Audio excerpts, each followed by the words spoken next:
I choose to identify with the underprivileged. I choose to identify with the poor. I choose to give my life for those who have been left out of the sunlight of opportunity. In this current debate over the deficit reduction, and in our political discourse in general, you almost never hear the word poverty or any serious talk about the poor in America. As Dr. Martin Luther King Jr. reminds us, at this critical movement in our history, we have to choose to make us Americans. We either choose to eradicate poverty, or poverty just might eradicate us. Every empire in history has either failed or faltered. But for some reason, be it our arrogance, our hubris, or our nationalism disguised as patriotism, we turn a blind eye to the growing chasm between have-gots and the have-nots. 1% of the population owning and controlling more wealth than 90% of Americans is both dangerous and unsubstantial.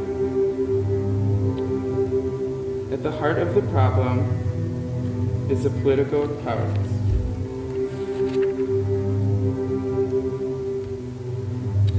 As the 2012 race for the White House heats up, it is worth remembering that in 2008, not once during the 3 presidential debates did either candidate even utter the word poverty. And not much more has been said or done since then. Even as indiscriminate net of poverty ensnares even more Americans. Indeed, the new poor are the former middle class. Somebody has to tell the truth about poverty in America. It is in telling of truth that allows suffering to speak. Sadly, more and more children are making their way into the ranks of the poor, forced to surrender their life chances before they even know their life choices. Because the poor have no powerful lobby and no good cards in a deck already stacked against them.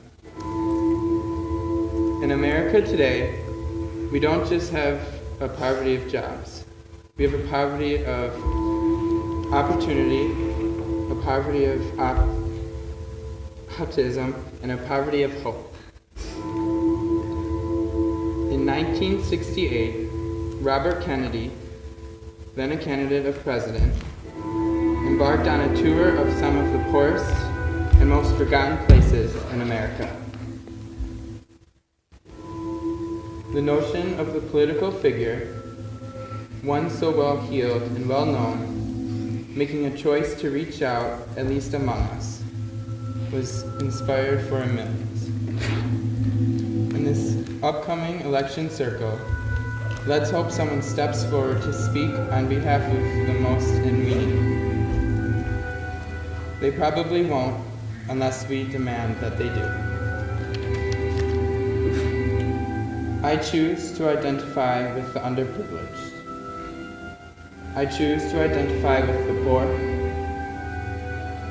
I choose to give my life for those who have been left out of the sunlight of opportunity.